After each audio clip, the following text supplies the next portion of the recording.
Eu vou ler no livro de Neemias, capítulo 4, de 1 a 23, que diz assim: A defesa contra os adversários.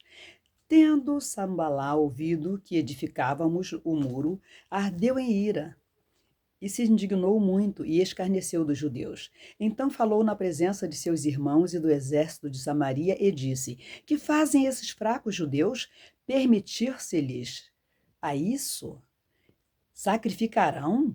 Darão a cabo da obra num só dia? Renascerão acaso dos montões de pó as pedras que foram queimadas? Estava com ele Tobias, o amonita, e disse: Ainda que edifiquem, vindo uma raposa derribará o seu muro de pedra. Ouve, ó nosso Deus, pois estamos sendo desprezados. Caia o seu opróbrio sobre a cabeça deles, e faze que sejam despojo numa terra de cativeiro.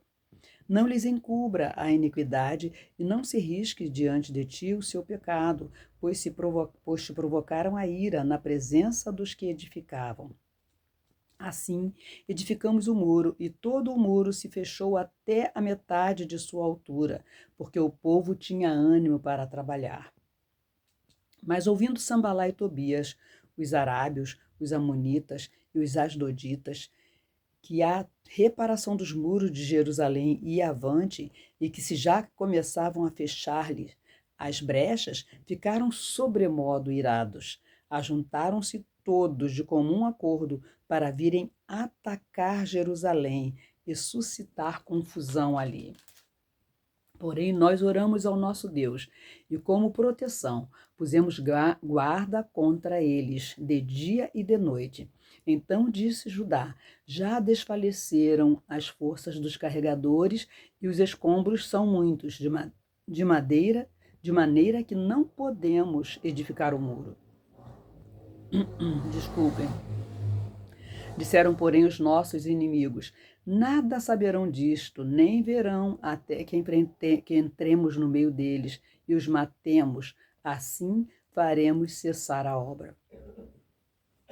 Quando os judeus que habitavam na vizinhança deles 10 vezes nos disseram de todos os lugares onde moram, subirão contra nós? Então pus o povo por famílias, nos lugares baixos e abertos por detrás do muro, com as suas espadas e as suas lanças e os seus arcos.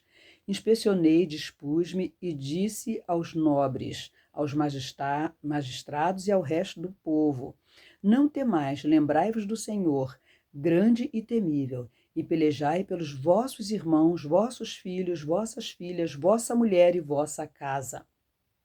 E sucedeu que, ouvindo os nossos inimigos, que já o sabíamos e que Deus tinha frustrado o desígnio deles, voltamos todos nós ao muro, cada um à sua obra. Daquele dia em diante, metade dos meus moços trabalhavam na obra e a outra metade empunhavam lanças, escudos, arcos e couraças, e os chefes estavam por detrás de toda a casa de Israel. Desculpem, toda a casa de Judá.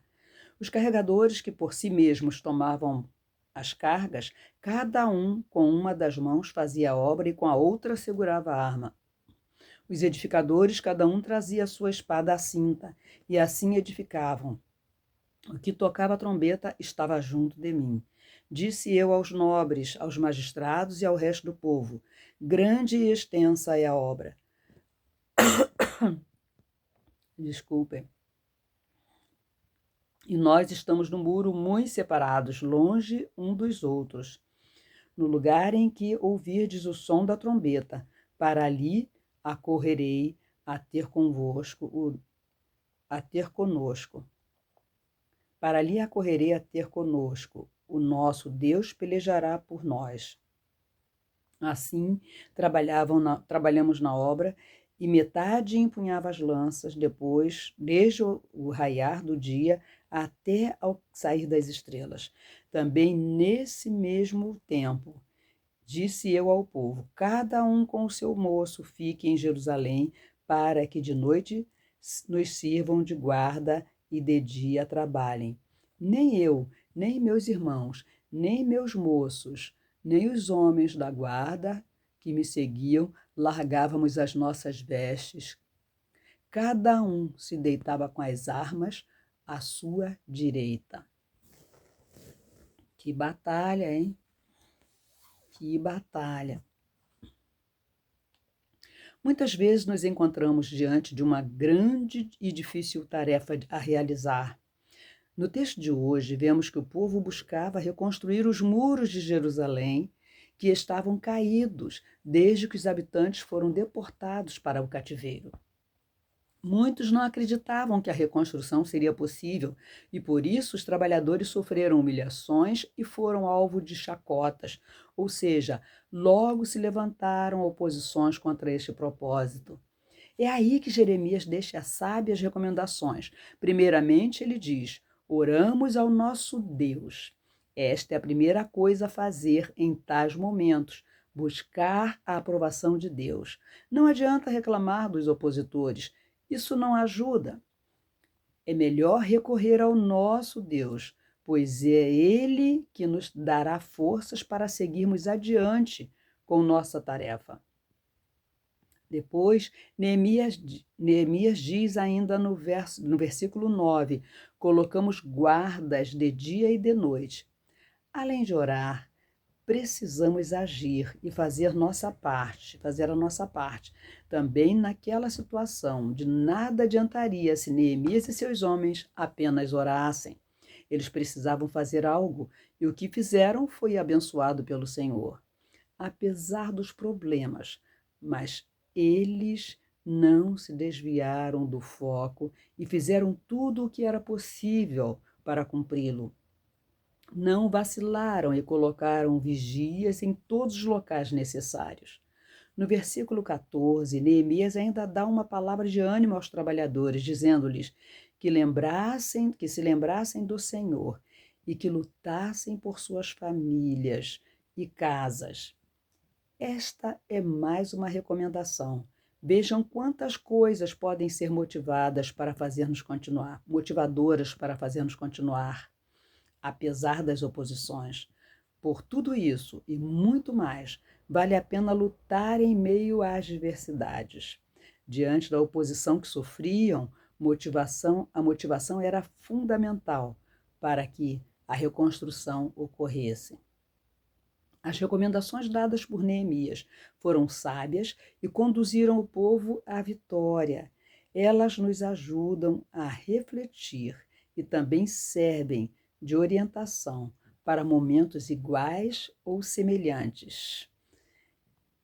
Da oposição a Deus, Ele mesmo cuida, mas quer a nossa cooperação.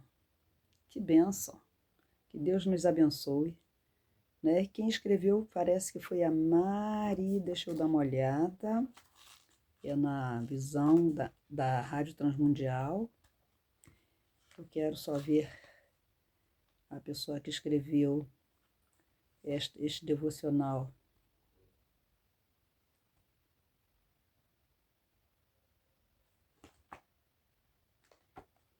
É Mari Kunz. Deixa eu ver.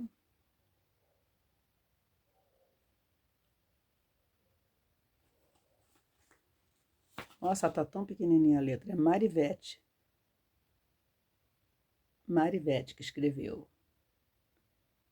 Que Deus nos abençoe, né, na sua palavra e que a gente tenha a mesma persistência e sabedoria, né, que Neemias teve ao dirigir o seu povo, orar, né, orar e agir no nosso dia a dia, que a gente não fique desanimado e que a oposição não nos enfraqueça, mas que a gente mostre para a oposição que nos rodeia, as dificuldades que vêm contra nós, né, as mensagens negativas, que o nosso Deus é quem luta por nós. Ele nos defende. Nós fazemos o que está ao nosso alcance, nós intercedemos, nós nos organizamos, nós colocamos em ordem nossa casa, né, e procuramos ter uma boa conduta, e Deus vai fazer o resto. Né? Não vai depender de nós puramente. É o Senhor que dá a vitória para nós, é Ele que nos protege. Nós fazemos a nossa parte e o Senhor com certeza fará a dele. Um abraço.